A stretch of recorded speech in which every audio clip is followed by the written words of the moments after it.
on then, and let's actually get to Nebraska in the preview here. You have us number 2 in the Big Ten West overall, number 30 overall in the country. It's been a crazy offseason. We've talked about that already. I want to show a couple of tweets here. We did our annual preseason tradition, which is we go game by game through the season, do polls on it. Right as of right now, last I saw, we don't get the 100,000 plus votes, all that you got with the Blue Bloods, but we had 18,000 votes so far. In Redcasters, you can still vote on this, I think, through the end of the week. But going game by game, basically, we had Nebraska going 11-1 game by game, and here are the percentages to win. Let me just go through this. And by the way, when I say we, this is Redcasters going in, voting on games on a game-by-game status. So Northwestern, we have a 94.5% chance to win. North Dakota, 97% chance to win. Georgia Southern, 98%. Oklahoma, 59% chance to win. Indiana, 95%. Rutgers, 92%. Purdue, 67%. Illinois, 93%. Minnesota, 73%. Michigan, a 31%. We're going to lose, so 69% to Michigan. A 54% chance to win against Wisconsin, 78% against Iowa. And yeah, I guess I can show those here. But the point behind this is that this is something I love you, Husker Nation. We do this every year, but you can talk to a reasonable Husker fan. I don't care if they're optimistic or realistic, whatever. And they might sit there and go, yeah, we'll go 7-5 or we'll go 8-4, whatever. But when you actually present the games in front of them on a game by game status, all of a sudden all that goes away. And I mean, it's not that we're going to barely beat these teams. It's 90% we're going to win. Oklahoma was a 59% one. When I mentioned Purdue was a close one, we have a 67% chance, according to the respondents, that we're going to beat Purdue, 73% against Minnesota, and Wisconsin's almost 50-50. We're 54% there. But, Iowa, we're at 78% to beat them. We haven't beat them in 7 years, but 78%. So that's where Redcasters are right now when you go on game by game, Brett. So I don't know. Let's start talking about the season there for Nebraska. What are you seeing? Well, I like the poll there. That's interesting because it sounds like Husker Nation has them at 11-1. If you go game by game like that. But when I put out that they were going to finish second in the West, I got a lot of hate. Maybe not hate, but just they were just questioning, how could you do that and why? So I'm excited to talk about it. But it's funny when you go game by game, you can start to see that this could become a special season, or at least a bounce back, definitely in a bowl season and then beyond for Nebraska. To those that read absolutely. To those that read the book, it was a tough intro to write. I write an intro for each team, and the Nebraska one was really tough. It was just going over all the old bad luck that's happened here the last 2 decades. And, you're talking about the fumble in the snow, Terrence Nunn in 2006, the 8 turnover game against Iowa State in 2009, the Texas game. I don't want to say any more about that before people log off. And then that 16 penalty flag fest in College Station 2010. That's just the 2000s decade. But what I was getting at in that is it's been such bad luck for over almost 20 years now. And it's not just me saying it. When you look at turnovers, no one has turned the ball over more in America than Nebraska the last 18 years since the Callahan era started. So, and usually those things tend to even out year to year, especially with fumbles, but not here. Taylor Martinez led the country twice in a row with fumbles. Adrian did it once in his career.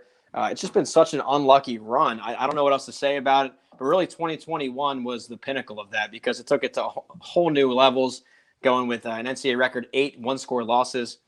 You just watch this team week in and week out, and it just they always amaze finding new ways to lose. But all that to say, they were so close. Stuff like this, they were 0-14, 0 out of 14 on game-winning or game-tying drives at the end of the game. That's just, I don't know what to say about it. It's just so statistically improbable.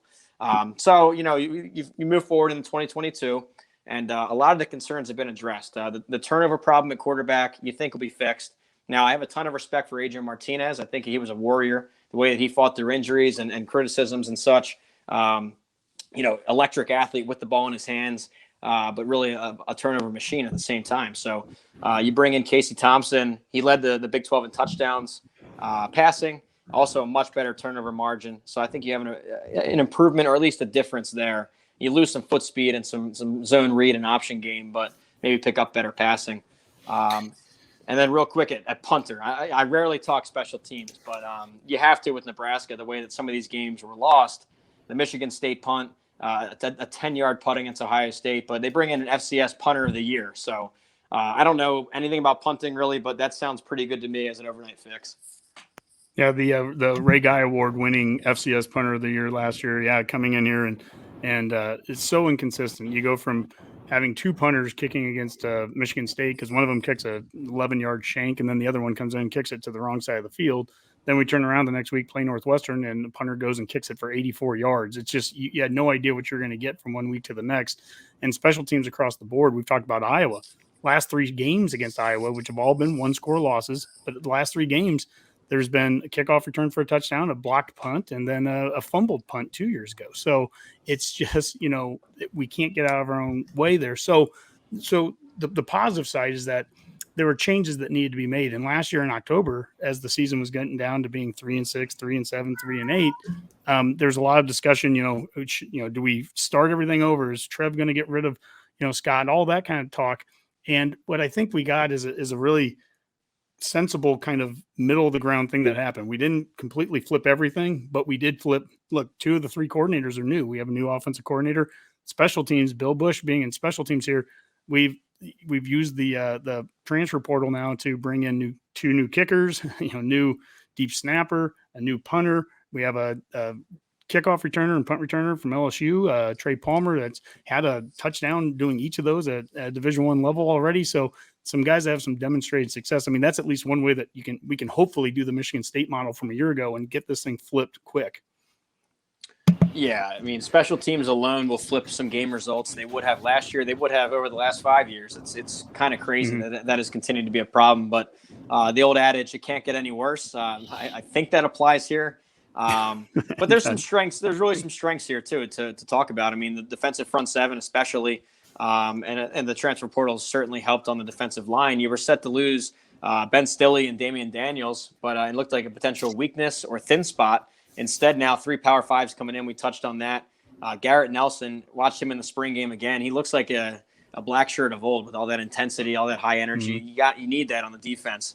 That'll encourage and spark other guys. I think a dark horse contender is Caleb Tanner at edge. He looks the part. He has the big frame, and I think with a lot more resources being applied to Nelson and Mathis, maybe he can shine in some situations. So. And then the pair of backers, Reimer and Henrik, are really productive guys. They combined for over 200 last year. So I really like the front seven. That's a strength, a point of strength. The running backs, I think, are really deep. We'll see if somebody can emerge or if they're going to go committee. I mean, you have a little bit of everything. You have Vermeer Johnson, the speedster from North Jersey. Yant is the big guy, 250-pounder. I think he slimmed down a bit, but still he's looking good. Physically, he's looking the best shape that we've had him here for sure. Yeah, you get the speed and then the size from him. And then you had the spring game star, Anthony Grant. Gabe Irvin, don't forget about him. He was the star early last year before the injury. So, plenty of options there. Now, in terms of concerns, the offensive line is still holding back this offense and really holding back this team. I thought by year 4 under Frost, under this new strength and conditioning program, that they'd be far advanced from where they are now. They were below average in both my run push and my pass protection metrics. So, and I think that if you watch their games, you would agree with that. That's a point of concern. And that was with Adrian Martinez, who was a magician a lot of times getting away from pressure. So, oh, sure.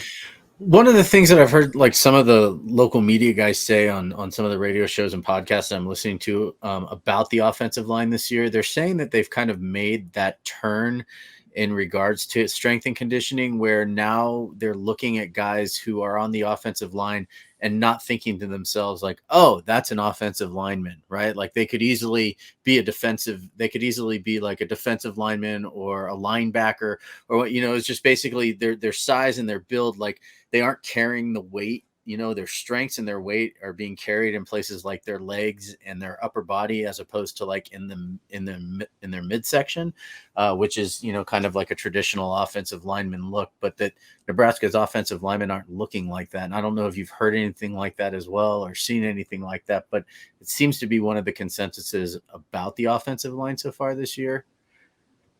I haven't heard that, but I mean, that's certainly possible. And, you guys are more in tune with the day-to-day for sure. So yeah, that would be great news. I think just overall, you got to have improvement there, especially with a less mobile quarterback. I know that Casey Thompson's still elusive enough, but he's not a speedster like Martinez. So that pass protection becomes that much more important. And you lose an NFLer too in Cam Jurgens. So this unit's got to step up. I mean, here we are. It's year 5.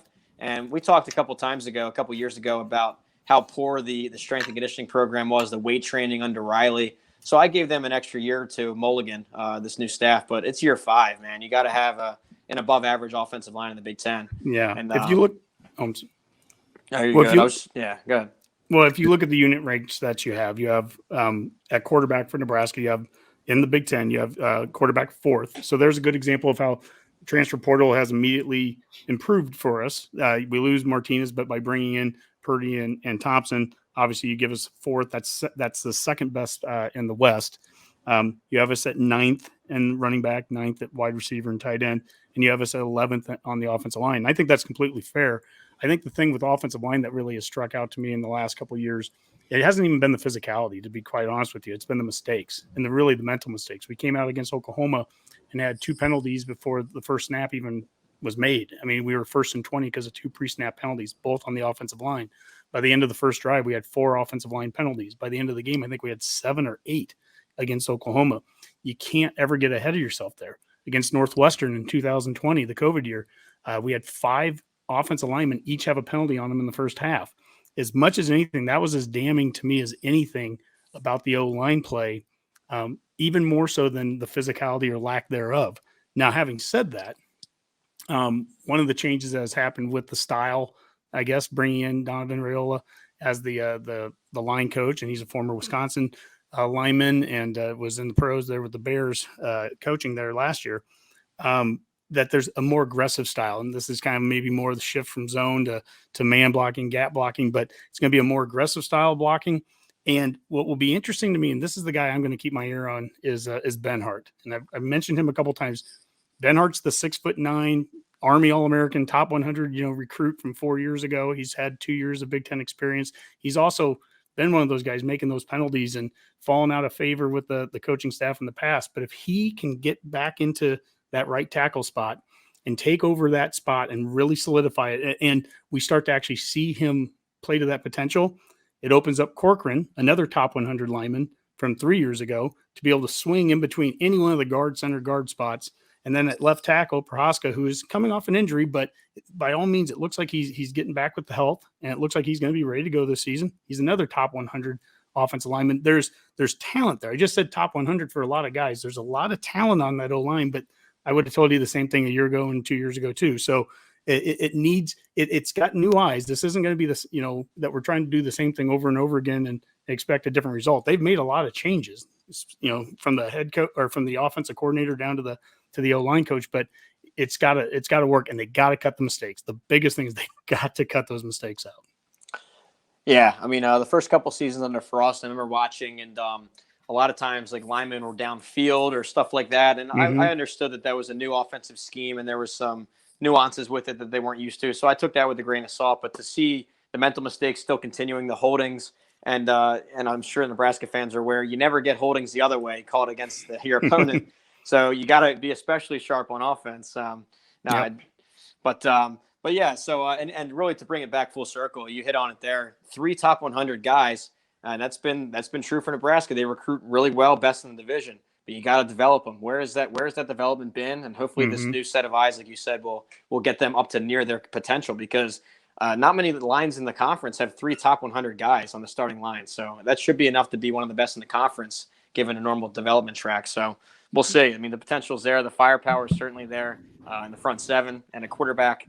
But I think they have the highest ceiling of those 4 we touched on. And we'll see a schedule boost. And I was on, I think it was the Ticket in 93.7.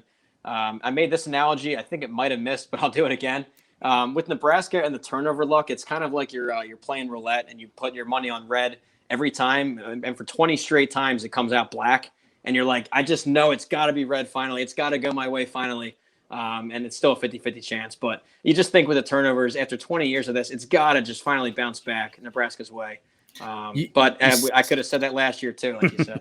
You said that with Derek Peterson. I was actually I re-listened to that segment again today. It was Derek Peterson on the Hail Varsity podcast, which is also a part of the Herd at Media Network. So our listeners should give that a listen as well, because you do hit on some good points there. Oh, by the way, while we're on it, a huge shout out to the overall Nebraska media apparatus, if you will. I mean, no other football program out there has this kind of media coverage. I mean, talking podcasts, you guys are premier in that space. The radio guys, Damon Benning and Gary Sharp, I'm on every Friday with them in the fall. Just excellent stuff. I mean, the ticket guys, 93.7, Hail Varsity as a magazine, as the podcasters and radio guys. I mean, I can go on. Twitter has the Husk guys. It's a great Twitter account. Great dudes running that account. And just the overall fan army too. So I said it at the top. I'll say it again. Just my hats are off to Nebraska football in general. Just the passion around it. Because it's one of the only ones out there that can really match my level of passion for our historic sport. So, well, let me get through the defensive units real quick, and then I know we have questions now. And you mentioned Jim in Minnesota had one, Rob. So I want to get to those. Let's get through the rest of these unit ones. So D line, you had a 6th, linebacker 4th, and this is in the conference out of 14 teams, and then DBs you have us at 9th. And what's interesting, with the D line and the linebacker. You've mentioned front 7, Brad, a couple times, and I think that's almost the best way to rank this team right now, because we're going to start intermixing guys. Does O'Shawn Mathis count against your line, or is he a linebacker? Is Nelson, linebacker or line? I don't even know if it matters right now. It's going to be front 7, and Caleb Tanner is going to be in there, and Shenander, defensive coordinator Shenander, talked about how they're expecting times where they can get maybe all 3 of Tanner and O'Shawn Mathis and Nelson on the field at once. And we've gotten some extra depth, up front with the Uglies there with Wynn that came here from Alabama. Drew just got here from Texas Tech. Obviously, Ty Robinson's back, Nash Hutmacher. So, I mean, we do have some depth that where I think there was concern a few months ago that we were going to be light on the line. I don't see that now, especially with this move to the 4-3 and bringing some of those outside linebackers up. I actually can see some added depth just by moving guys around a little bit. Yeah, I agree with you. It's becoming harder to do the unit ranks, especially on defense, given how variable the schemes are across the country. 3-4s, 4-3s. You have guys that do both. They're edge. They're called edge now. You have some that are called defensive ends. Some are outside back. It's a mess. I might take your word on that and just combine it next year and just have front 7 and secondary as the 2 categories. But yeah, there's, like I said, this is a point of emphasis for Nebraska, a point of strength, I should say, as the defensive front 7. And I think that'll be a difference in a lot of games. And really the defense as a whole hasn't been the problem the last couple of years. It's been fine. And then last year above average. So it's just a matter of having the offense take care of the ball and then continue the progress that has been laid out on defense. I think you're bringing in some key players at key spots. And the secondary loses some stars, some multi-year starters. But again, back to the blue chip recruiting. I mean, you have 4 stars and 5 stars everywhere. Back there. So it's a matter of can this new defensive staff, well, it's not, sorry, offense is new. Can these guys continue to develop the defense, because they've been fine the last couple of years. Sure. Yeah, you mentioned when you were ranking the West, you hated having a tie with Minnesota and Iowa. I hate doing the or, and I'm showing our depth chart here. I hate doing an or, but I had to at the edge with O'Shawn and Caleb. I just couldn't, make that decision right now yet. So, but anyways, that front 7, we're looking pretty good. We've got that Nick position now, the nickel spot, which Chris Kolarvik, who played linebacker last season right now, and that's Jojo Doman's old position. He's listed up there kind of right now as being first, but also Isaac Gifford behind him. And then that defensive backfield, and you have us 9th. And I think that's a fair spot for us right now, especially considering we're losing 3 out of 4 starters from last year. And the 3 starters are guys that started for a long time. Having said that, some of the talent that's coming in here, well, we have Quentin Newsom back. He's going to be one of the leaders on the team. Went to Chicago or to Indianapolis for Big Ten Media Days with the team. Tommy Hill, the transfer from Arizona State, there's a lot of hype or whatever you want to call it right now surrounding him, but I think there's a lot of good things that he's going to be able to do. And then Braxton Clark coming back also at corner, so there's some depth there. Miles Farmer, who's seems like the only time he gets on the field he catches interceptions, but he's got a kind of a front line to one of the safety spots along with Marquise Buford. So. There's going to be depth. There's going to be competition there, but I think at least coming into the season, 9th in the Big Ten for the secondary is fair. Yeah, for sure. It's probably a mix of potential, really, is what I'm going off there. It could be higher if the potential plays up to their star ratings. Tommy Hill, former 4-star, Tyreek Johnson, a 5-star from Ohio State. He's somewhere in there, I think, unless he transferred again. But Kane Williams, a 4-star from Bama, and an FCS All-American, Omar Brown. So there's some firepower there. Noah Pola Gates, I remember he was a Polynesian Bowl 4-star. Who else? Miles Farmer got a lot of playing time last year. So there's definitely pieces there. It's just an uncertainty in terms of who the starting lineup is and if those guys can play to their potential. But I trust the staff on that side. Well, I want to show one more thing here, and then, Rob, I want to get to the questions, okay? This is a video from Whipple, about a minute long, and it's him talking about game one and red zone and scoring in the red zone and getting the turnovers, lessening the turnovers, right? And those are all issues we talked about. When I brought up the Illinois game from last year, how important that first game of the season was, and Illinois, it set us up badly. Well, Whipple talks about how the first games at any level of football are lost more often than they're won. They're lost, not won, in the first game because of mistakes, right? Well, here he is talking about this first game and what he expects to see out of the QBs. We were all right, not great. Didn't turn the ball over. That's the big thing.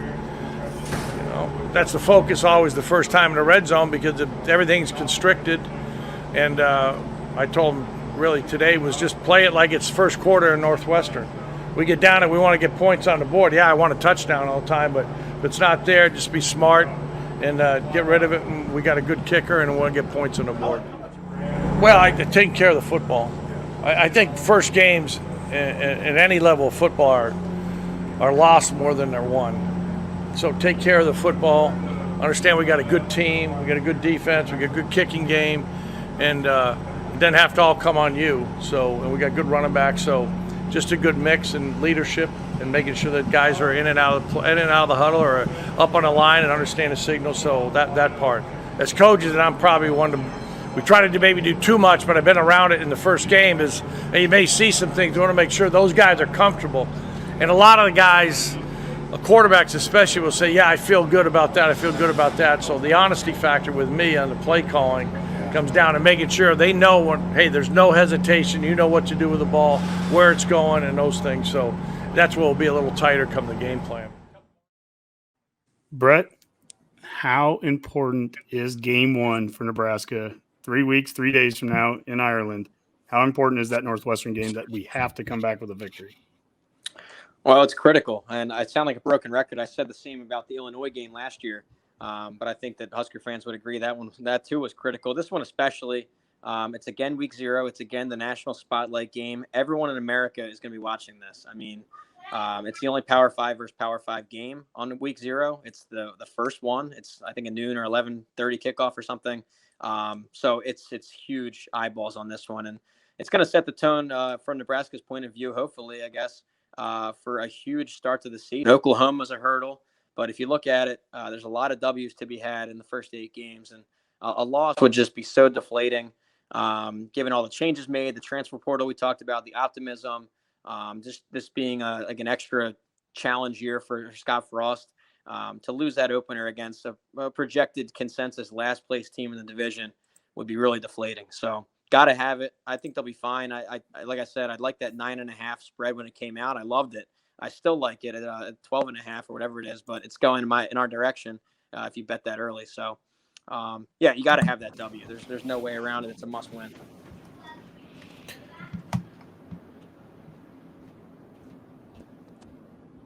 Just clicking on a couple things here.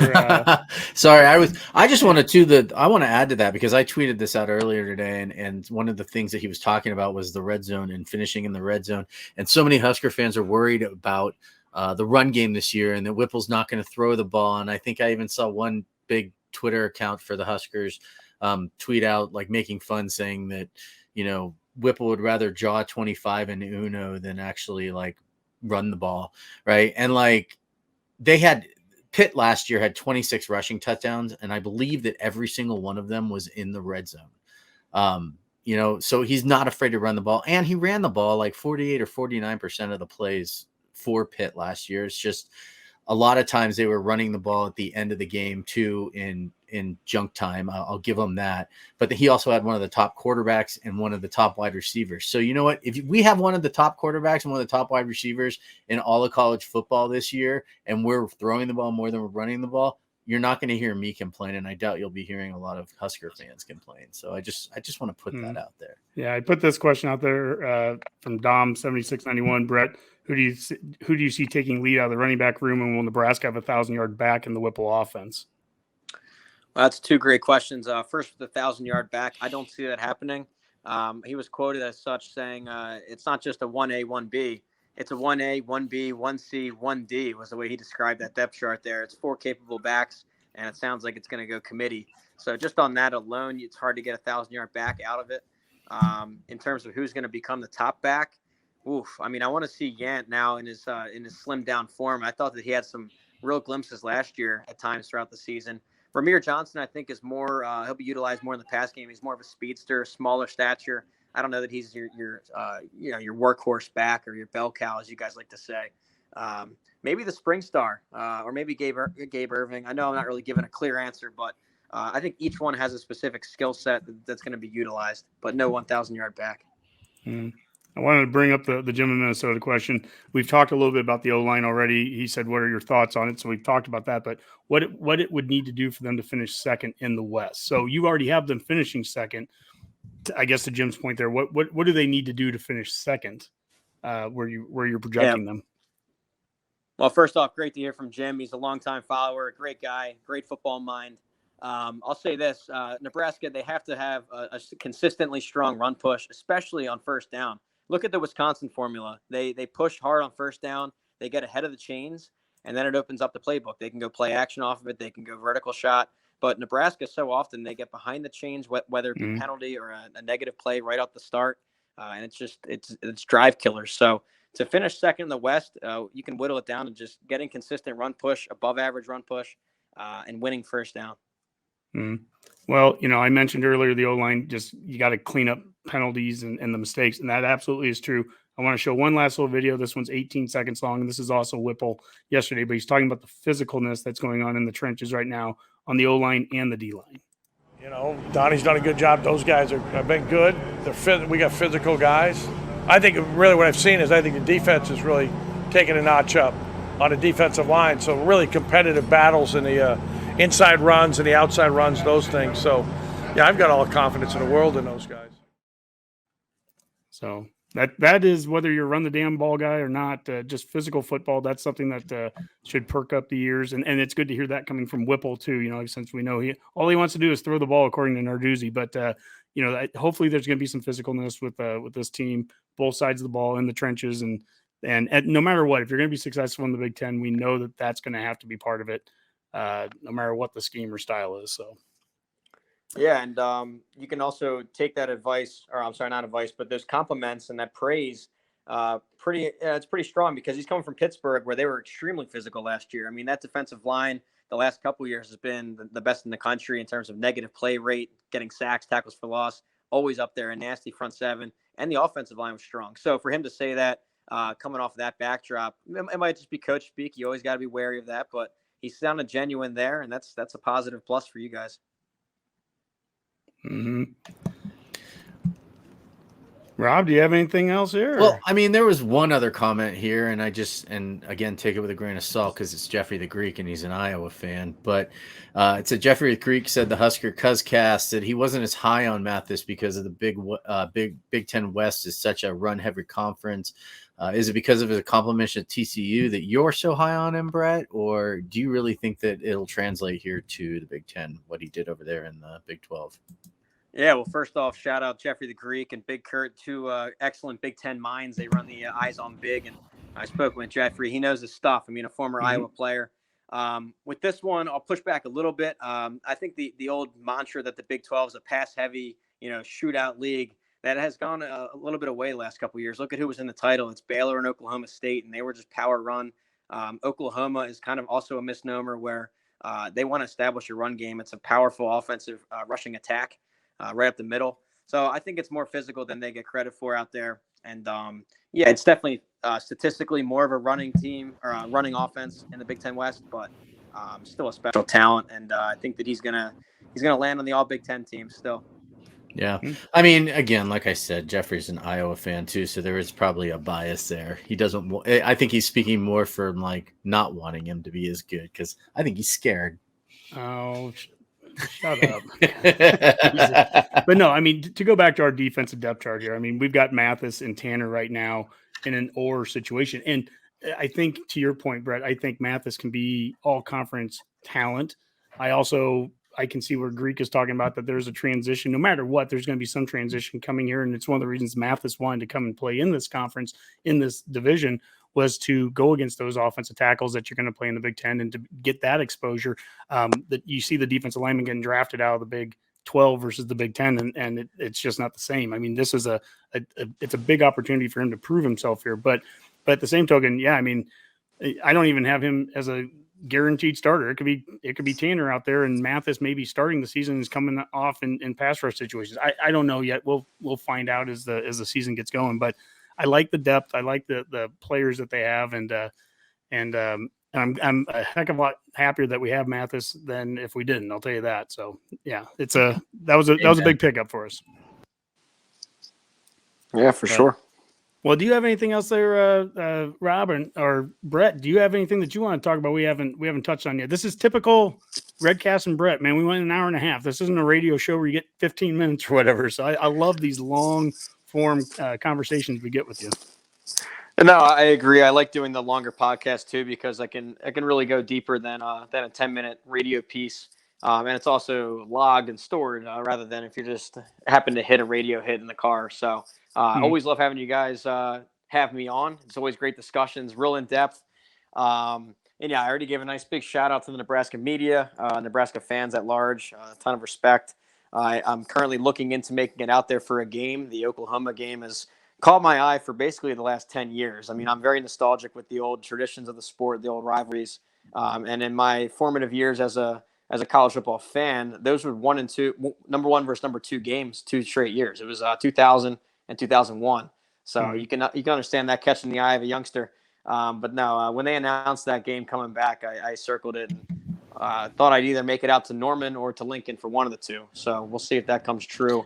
Logistically, you guys have sold out every hotel in the town, though. I was looking into it. My gosh, I don't know how you can even pull it off, but I'll look into it. And I stay at Hotel Honky. So yeah, we'll do whatever we can to help you out. If you can make your way out here, we'll do whatever possible. And Redcasters, if you know of any hotels, anything, we want Brett out here for that the Oklahoma game. I have one last question for Brett, and that's coming from Scott McCone, longtime listener. Redcast fan, friend of ours as well. Win-loss prediction. All right, just right off the top of your head, Nebraska win-loss prediction. I'll go 8-4. I'll right off the cuff. I mean, Oklahoma will be a toss-up, more shaded towards a loss. Michigan a loss. Who else we got? Wisconsin probably a loss.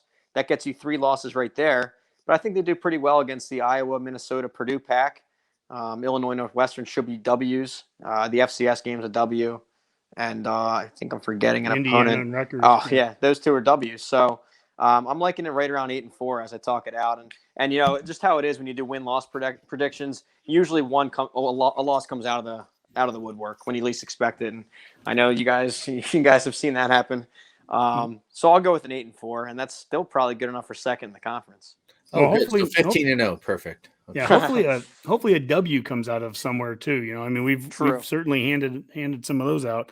Thank you so much, Brett. We really appreciate all your time and everything. You're a big Nebraska Oklahoma fan. Well, I'm going to give a little bit of promo to us. We did a show a couple weeks ago with Mike Babcock, who's a Husker historian with Hail Varsity, and in true Redcast form, 2+ hours long. But it's the Nebraska Oklahoma history of the series. Broke it into 4 chunks. We've got, audio from different games and throughout the years. So it's a lot of history built into it. So a lot of fun. If you get a chance, I'm going to put a link even to that into the description of this show here. But if you get a chance, if you have 2 extra hours laying around, I know you've been crazy busy. How many shows have you done, Brett, the last, month now? How many radio and podcasts have you been on? Well, this is the 5th one I've been on today. So It's been hectic, but no, once the book hits publish, I try and get it, get across the country as much as I can. And appreciate you squeezing me in here on short notice. And also, I will say this: if that Oklahoma show is anything like your Colorado preview, I mean, that one I tuned in. I was getting goosebumps listening to the old radio broadcast, the old intros. Got all the nostalgic music in there. I mean, that was A+, and I'm sure with even more history with Oklahoma, that'll be a must see. So, yep. And so this any is Redcasters, definitely check that out. If That's you like, awesome. Thank if you like you old for- radio broadcasts, so we also did a show with the Husker tapes guy, Paul Jake Jacobson. Paul Jake Jacobson last week, and he was great, man. We had some stuff from his that like from like the 40s. Oh my gosh! And it was great. The announcing is perfect. It's almost Jumbo Stein era. Oh yeah, we actually there was some Jumbo. We talked a lot about Jumbo Stein on there as a matter of fact. So yeah, the Oklahoma one was modeled off the Colorado show that we did because it's a rivalry show. But this one, it has the added value of the visual too, so you can watch this one. It's not just you can listen to it also, but you can watch it, and we've got all that video. So, anyways, thank you so much, Brett. This is your 5th show of the day. I'm sure you've got 5 tomorrow. Redcasters, again, you can go to pick6previews.com to purchase them. Actually, Brett, what all ways can people go and purchase the magazine, number one? Is it go to pick6previews.com, or is there any other ways they can do it? Yeah, thanks. It's exclusively pick6previews.com. It's at pick6previews on Twitter. And again, it's the first time ever going hard copy edition. That ships within 3 days. And in the meantime, you get the PDF sent immediately. So it's kind of a combo deal for there's the picture there again. That's pretty cool. That's the shipping truck that came in with all our books. That batch has all been shipped out. We got more coming. So it's still available for the hard copy. We still have the digital. And on pick6previews.com, I have a couple sample teams if you're curious what a page looks like, and some testimonials too. The College Game Day guys, 247 Sports, Josh Pate, the ACC Network guys, plenty of them. And I've appreciated the praise from you guys too, and Husker fans at large. I saw a lot of tweets coming out, so really appreciate it. And thanks for having me on. It's always a great talk. One of the milestones of the preseason process, getting the Redcast show in. Now I'm ready for kickoff, man. I mean, 3 short weeks to go. All right. Well, we are right at 100 minutes. We did it. We got 100 minutes of Brett Stein there. Thank you so much, Brett. Thank you so much, Redcasters. Go out, get yourself a copy of Pick 6 Previews. And until next time, that's another Go Big Redcast. Go Big Red.